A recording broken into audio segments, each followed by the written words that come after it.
If you are looking for a reliable, easy to learn opening that requires minimal memorization and leads to solid, strong positions, the London system is your answer.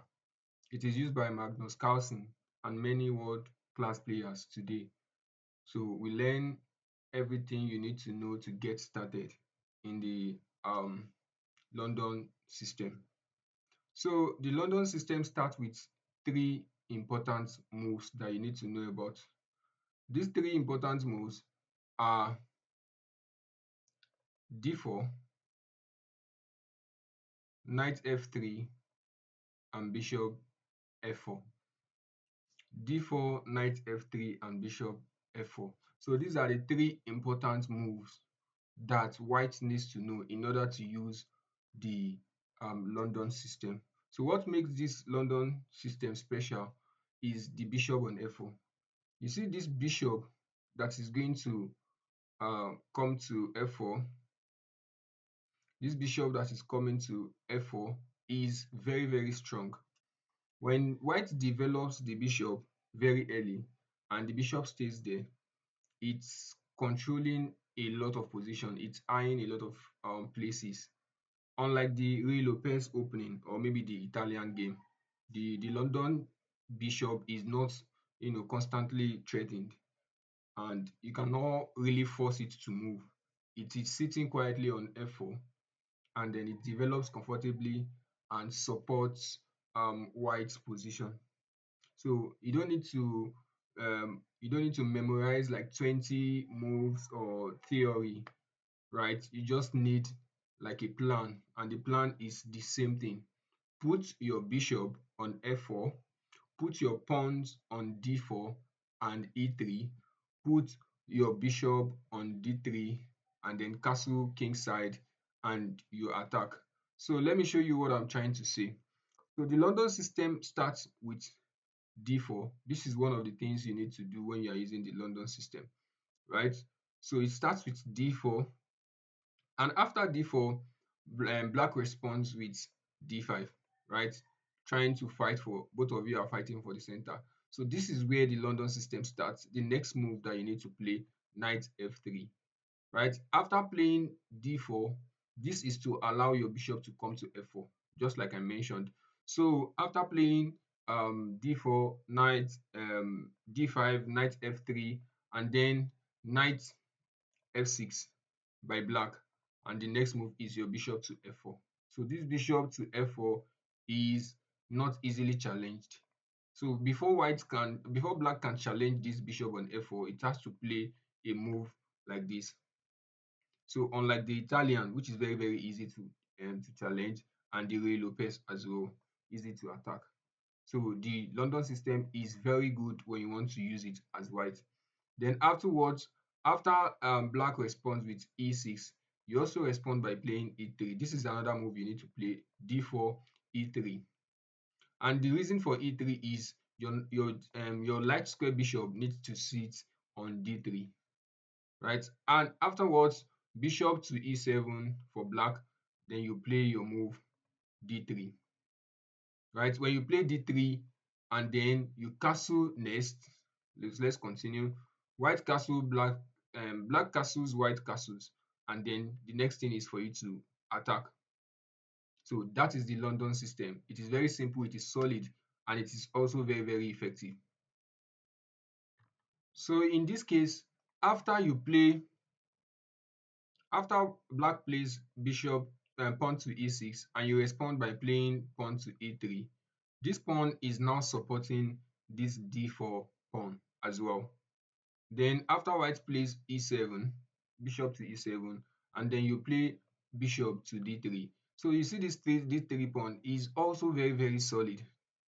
Is also very solid. You see this diagonal and this point here, it's one of the lines that are most likely played by London London system players later in the game, where they might eventually sacrifice the bishop, and you know later in the game find a way to attack from the king side. So this bishop on d3 is also very, very solid and is controlling a lot of space for white. And if you look at that diagonal, d3 to h7, very strong. So it's pointing directly to h7. The square where black king will, eventually after castling, the black king will be seated there. And if black is not very careful, they can be like a devastating attack, just like I mentioned, that might include the bishop. That bishop you see on f3 and this knight, both of them can support and attack that point after knight to g5. So afterwards, what we have next in this particular position is castling by white by black, and then castling by black, activating the rook, right? So this typically is the London system. Typically, this is the London system. So after the castling, now you have the next possible move after castling, which is now black is starting at an attack, pawn to c5, attacking this pawn here. And what did white respond with? Respond with c3, supporting the d4 pawn. So if there is an exchange, you still take back, and then you still have a solid centralized pawns and centered position for white. So afterwards, we have knight to c6. Black develops their knight, and white also respond with knight to b knight from b1 to d2, right? So you see this knight on d2 is very, very active. This knight can be maneuvered later in the game to f1 and maybe eventually to g3 or e3 for white, where he can, also mount pressure at the center and find a way to, launch an attack on the king side of black in this case. Afterwards, black plays pawn to b6. So basically trying to Fianchetto this bishop, later playing bishop to b7, and probably eventually having a possible open diagonal for the bishop later in the game. So afterwards, white plays knight to e5, launching an attack on e5. Actually, this knight e5 here is actually like an outpost for white, and this knight on e5 here is holding a solid position.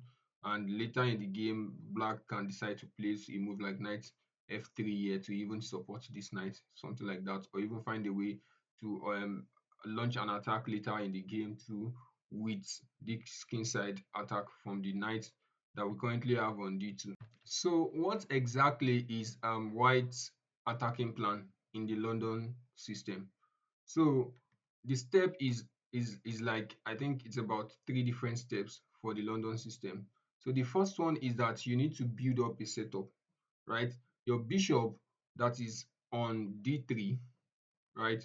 Your bishop on d3 is one of the setups. Your knight on e5 is another setup.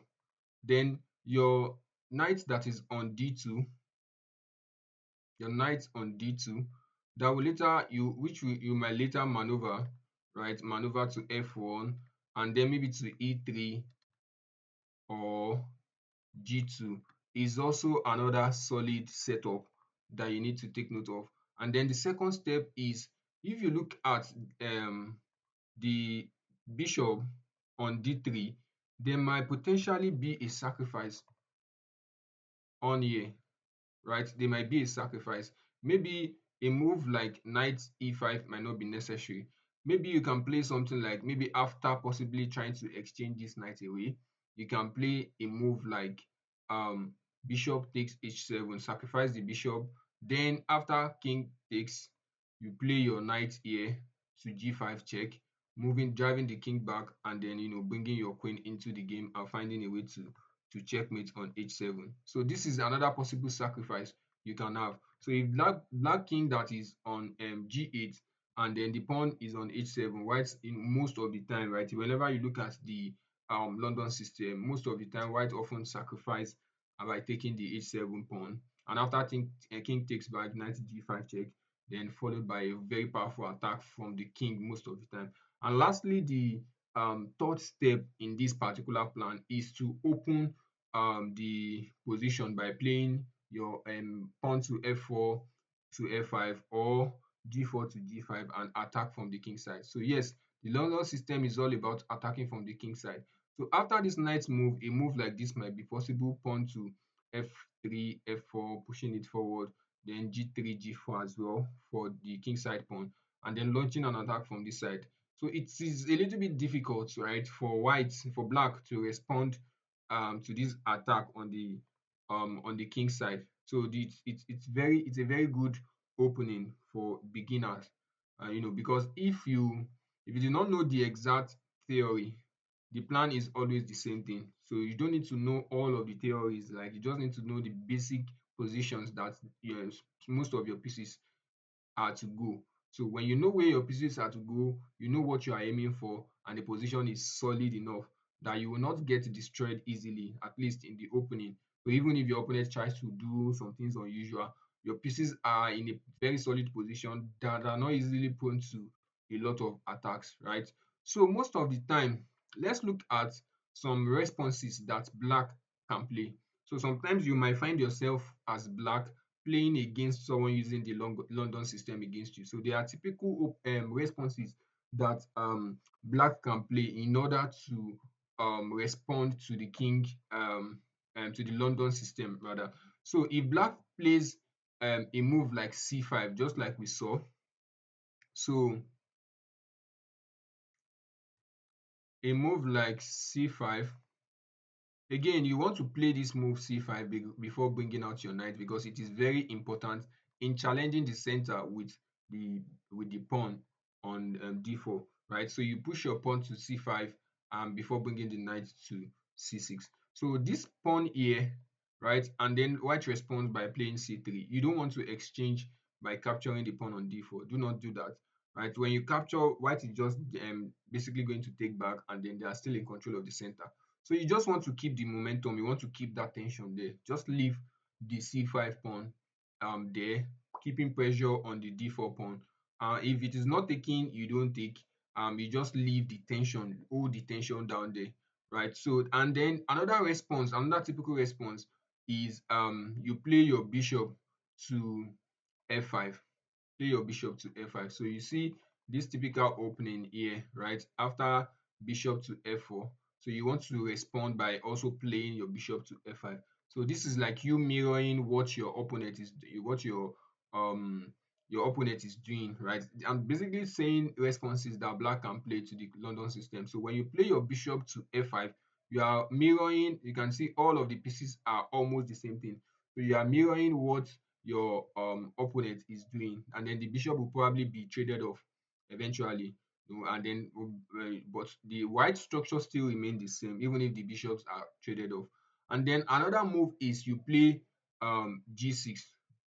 Another move is you play g6. So the reason for g6, right, is to fianchetto your bishop. Reason for g6 is to fianchetto your bishop. And one interesting thing is that although you might have like a porous position for your king when you eventually castled, but the bishop will be doing the work of the pawn that was on g7, and this pawn on g7 is going to prevent the eventual launch of attacks by the white pawn if white eventually decide to launch an attack, and is also going to prevent the bishop sacrifice on h7 eventually if that is what white has decided to play, right? But still the same, white still continue to to develop and maintain the plan that it had initially. So the London system is very, very flexible. So it works against almost any possible plan that black has. All of these plans that I've mentioned still does not deter white from attacking, and everything like that. So playing a move like this still does not do much. You understand, and if you are entering your bishop to g7, it still does not